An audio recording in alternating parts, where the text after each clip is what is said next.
हनुमान जी की जय। प्रेम से बोलिए श्री कृष्ण भगवान की जय, श्री राम जी की जय। राधे राधे। आज मंगलवार का दिन है और भगवान हनुमान जी की कथा मंगलवार के दिन अवश्य सुननी चाहिए। जो यह कथा सुनता है या दूसरे को सुनाता है, उस पे भगवान हनुमान जी की कृपा सदैव उसके ऊपर बनी रहती है और उसका सब दोग रोग दोष सब कष्ट दूर हो जाता है। तो आइए सुनते हैं मंगलवार व्रत की कथा। मंगलवार व्रत की कथा के अनुसार ऋषि नगर में केशव नाम का एक ब्राह्मण अपनी पत्नी अंजलि के साथ रहता था। केशव दत्त के घर में धन संपत्ति की कोई कमी नहीं थी। नगर में सभी केशव दत्त का सम्मान करते थे, लेकिन केशव दत्त संतान नहीं होने से बहुत चिंतित रहता था। दोनों पति पत्नी प्रति मंगलवार को मंदिर में जाकर हनुमान जी की पूजा करते थे। विधिवत मंगलवार का व्रत करते हुए कई वर्ष बीत गए। ब्राह्मण बहुत निराश हो गया, लेकिन उसने व्रत करना नहीं छोड़ा। कुछ दिनों के बाद केशव दत्त हनुमान जी की कृपा से पूजा करने के लिए जंगल में चला गया। उसकी पत्नी अंजलि घर में रहकर मंगलवार का व्रत करने लगी। दोनों पति पत्नी पुत्र प्राप्ति के लिए मंगलवार का विधिवत व्रत करने लगे। कुछ दिनों बाद अंजलि ने अगले मंगलवार का व्रत किया, लेकिन किसी कारणवश उस दिन अंजलि हनुमान जी को भोग नहीं लगा सकी और उस दिन वह सूर्यास्त के बाद भूखी ही सो गई। अगले मंगलवार को हनुमान जी को भोग लगाए बिना उसने भोजन नहीं करने का प्रण किया।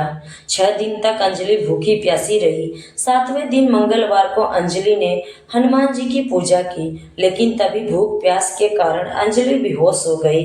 हनुमान जी ने उसे स्वप्न में दर्शन देते हुए कहा, उठो पुत्री, मैं तुम्हारी पूजा पाठ से प्रसन्न हूँ। तुम्हें सुंदर और सुयोग्य पुत्र देने का वर देता हूँ। यह कहकर हनुमान जी अंतर ध्यान हो गए। तभी अंजलि ने उठकर हनुमान जी को भोग लगाया और स्वयं भोजन किया। हनुमान जी की अनुकंपा से अंजलि को एक सुंदर शिशु को जन्म दिया। मंगलवार को जन्म लेने के कारण उस बच्चे का नाम मंगला प्रसाद रखा गया। कुछ दिनों बाद अंजलि का पति केशव दत्त भी घर लौट आया।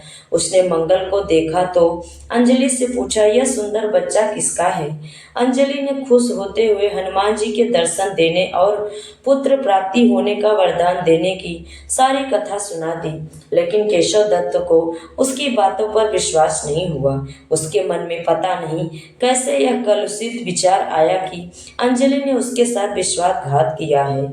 अपने पापों को छिपाने के लिए अंजलि झूठ बोल रही है। केशव दत्त ने उस बच्चे को मार डालने की योजना बनाई। एक दिन केशव दत्त स्नान के लिए कुएं पर गया। मंगल भी उसके साथ था। केशव दत्त ने मौका देखकर मंगल को कुएं में फेंक दिया और घर आकर बहाना बना दिया कि मंगल तो कुएं में पर मेरे पास पहुंचा ही नहीं। केशव दत्त ने के इतने कहने के ठीक बाद मंगल दौड़ता हुआ घर लौट आया। केशव दत्त मंगल को देखकर बुरी तरह हैरान हो उठा। उसी रात हनुमान जी ने केशव को सपने में दर्शन देते हुए कहा, तुम दोनों के मंगलवार के व्रत करने से प्रसन्न होकर पुत्र जन्म का वर मैंने दिया था, फिर तुम अपनी पत्नी को उल्टा कैसे समझते हो? उसी समय केशव दत्त ने अंजलि को जगाकर उससे क्षमा मांगी और सपने में हनुमान जी के दर्शन देने की सारी कहानी सुनाई। केशव दत्त ने अपने बेटे को हृदय से लगाकर बहुत प्यार किया। उस दिन के बाद सभी आनंद पूर्वक रहने लगे। मंगलवार का विधिवत व्रत करने से केशव दत्त और उसके सभी कष्ट दूर हो गए।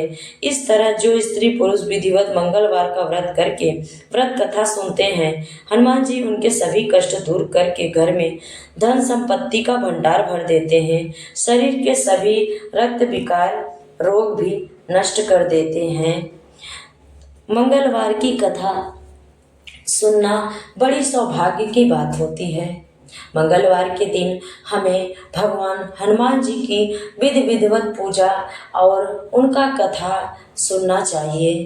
कथा सुनने के बाद स्वयं प्रसाद ग्रहण करें और अपने सभी आसपास घर में परिवारजनों को प्रसाद ग्रहण कराना चाहिए। तो प्रेम से बोलिए हनुमान जी की जय। अब सुनते हैं हनुमान जी की दूसरी कथा। तीर्थ में 80,000 मुनि एकत्र होकर पुराणों के ज्ञाता श्री सूत जी से पूछने लगे, हे महामुनि, आपने हमें अनेक पुराणों की कथाएं सुनाई है। अब कृपा करके हमें ऐसा व्रत और कथा बताइए जिसके करने से संतान की प्राप्ति हो और मनुष्यों को रोग शोक अग्नि सर्व दुख का भय दूर हो, क्योंकि कलयुग में सभी जीवों की आयु बहुत कम है, फिर भी इस पर उन्हें रोग चिंता के कष्ट लगे रहते हैं, तो फिर वह श्री हरि के चरणों में अपना ध्यान कैसे लगा सके। सूत जी बोले, हे मुनियों, आप लोक कल्याण के लिए बहुत ही उत्तम बात पूछी है। एक बार युधिष्ठिर ने भगवान श्री कृष्ण से लोक कल्याण के लिए ही प्रश्न किया था। भगवान श्री कृष्ण और युधिष्ठिर का संवाद तुम्हारे सामने कहता हूँ, ध्यान पूर्वक सुनो। एक समय पांडवों की सभा में श्री कृष्ण जी बैठे हुए थे। तब युधिष्ठिर ने भगवान श्री कृष्ण से प्रश्न किया, हे प्रभु नंद नंदन गोविंद, आप मेरे लिए अनेके कथाएं सुनाई हैं। आज आप कृपा करके ऐसा व्रत कथा सुनाए जिसके करने से मनुष्य को रोग चिंता का भय समाप्त हो और उसको पुत्र की प्राप्ति हो। हे प्रभु, बिना पुत्र के जीवन व्यर्थ है। पुत्र के बिना मनुष्य नरकगामी होता है। पुत्र के बिना मनुष्य पितृ ऋण से छुटकारा नहीं पा सकता और न ही उसका पुग्न नामक नरक से उद्धार हो सकता है। पुत्रदायक व्रत बताएं। श्री कृष्ण भगवान बोले, हे राजन, मैं एक प्राचीन इतिहास सुनाता हूँ, आप उसे ध्यान पूर्वक सुनो। कुंडलपुर नामक एक नगर था। उसमें नंदा नामक एक ब्राह्मण रहता था। भगवान की कृपा से उसके पास सब कुछ था, फिर भी वह दुखी था। इसका कारण यह था कि ब्राह्मण की स्त्री सुनंदा के कोई संतान न थी। सुनंदा पतिव्रता थी, भक्ति पूर्वक श्री हनुमान जी की आराधना करती थी। मंगलवार के दिन व्रत करके अंत में भोजन बनाकर हनुमान जी का भोग लगाने के बाद स्वयं भोजन करती थी। एक बार मंगलवार के दिन ब्राह्मणी गृह कार्य की अधिकता के कारण हनुमान जी को भोग न लगा सकी, तो इस पर उसे बहुत दुख हुआ। उसने कुछ भी नहीं खाया और अपने मन में प्रण किया कि अब तो अगले मंगलवार को ही हनुमान जी का भोग लगाकर अन्न जल और ग्रहण करूंगी। ब्राह्मणी सुनंदा प्रतिदिन भोजन बनाती, श्रद्धा पूर्वक पति को खिलाती, परंतु स्वयं भोजन नहीं करती और मन ही मन श्री हनुमान जी की आराधना करती थी। इसी प्रकार 6 दिन गुजर गए और ब्राह्मणी सुनंदा अपने निश्चय के अनुसार भूखी प्यासी निराहार रही। अगले मंगलवार को ब्राह्मणी सुनंदा प्रातः काल ही बेहोश होकर गिर पड़ी। ब्राह्मणी सुनंदा की इस असीम भक्ति के प्रभाव से श्री हनुमान जी बहुत प्रसन्न हुए और प्रकट होकर बोले, सुनंदा, मैं तेरी भक्ति से बहुत प्रसन्न हूँ, तो उठ और वर मांग। सुनंदा अपने आराध्य देव श्री हनुमान जी को देखकर आनंद की अधिकता से विहीन होकर श्री हनुमान जी के चरणों में गिरकर बोली, हे प्रभु, मेरी कोई संतान नहीं है, कृपा करके मुझे संतान प्राप्ति का आशीर्वाद दे, आपकी बहुत कृपा होगी। श्री महावीर बोले, तेरी इच्छा पूर्ण होगी, तेरे एक कन्या पैदा होगी, उससे अष्टांग प्रतिदिन सोना दिया करेंगे। इस प्रकार कहकर श्री महावीर जी अंतर ध्यान हो गए। ब्राह्मणी सुनंदा बहुत हर्षित हुई और सभी समाचार अपने पति से कहा। ब्राह्मण देव कन्या का वरदान सुनकर कुछ दुखी हुए, परंतु सोना मिलने की बात सुनी तो बहुत प्रसन्न हुए। विचार किया कि ऐसी कन्या के साथ मेरी निर्धनता भी समाप्त हो जाएगी। श्री हनुमान जी की कृपा से वह ब्राह्मणी गर्भवती हुई और 10वें महीने में उसे बहुत ही सुंदर पुत्री प्राप्त हुई। यह बच्ची अपने पिता के घर में ठीक उसी प्रकार से बढ़ने लगी जिस प्रकार शुक्ल पक्ष का चंद्रमा बढ़ता है। 10वें दिन ब्राह्मण ने उस बालिका का नामकरण संस्कार कराया। उसके कुल पुरोहित ने उस बालिका का नाम रत्नावली रखा, क्योंकि वह कन्या सोना प्रदान करती रहती थी। इस कन्या ने पूर्व जन्म में बड़े ही विधान से मंगल देव की व्रत किया करती थी। रत्नावली का अष्टांग बहुत सा सोना देता था। उस सोने से नंदा ब्राह्मण बहुत ही धनवान हो गया।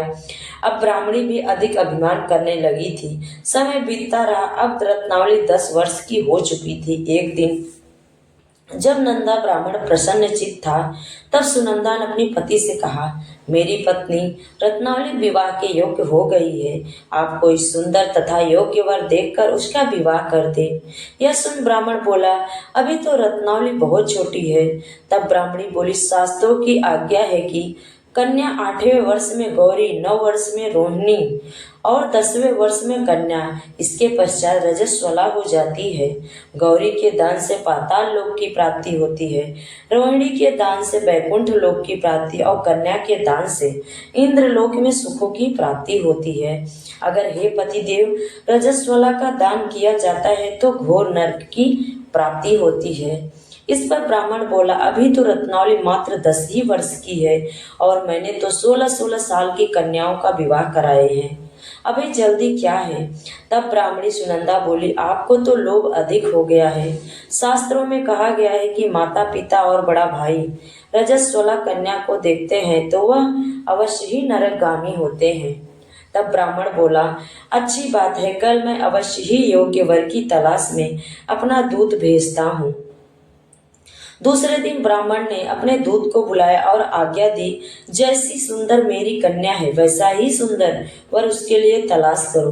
दूत अपने स्वामी की आज्ञा पाकर निकल पड़ा। पंपई नगर में एक सुंदर लड़के को देखा, जहां वह बालक एक ब्राह्मण परिवार का बहुत गुणवान पुत्र था। इसका नाम सोमेश्वर था। दूत ने इस सुंदर और गुणवान ब्राह्मण पुत्र के बारे में अपने स्वामी को पूर्ण विवरण दिया। ब्राह्मण नंदा को भी सोमेश्वर अच्छा लगा और फिर सुमुहूर्त में विधि पूर्वक कन्यादान करके ब्राह्मण ब्राह्मणी संतुष्ट हुए। परंतु ब्राह्मण के मन में तो लोभ समाया हुआ था। उसने कन्यादान तो कर दिया पर वह बहुत खिन्न भी था। उसने विचार किया कि रत्नावली तो अब चली जाएगी और मुझे इससे जो सोना मिलता है वह अब नहीं मिलेगा। नहीं, मेरे पास जो धन था कुछ तो इसके विवाह में खर्च हो गए और जो शेष बचा है वह भी कुछ दिनों के पश्चात समाप्त हो जाएगा। मैंने तो इसका विवाह करके बहुत बड़ी भूल कर दी है। अब कोई ऐसा उपाय हो कि रत्नावली मेरे घर में ही बनी रहे, अपनी ससुराल ना जाए। लोभ रूपी राक्षस ब्राह्मण के मस्तिष्क पर छाया जा रहा था। रात भर अपनी सैया पर बेचैनी से करवटें बदलते बदलते उसने एक बहुत ही क्रूर निर्णय लिया।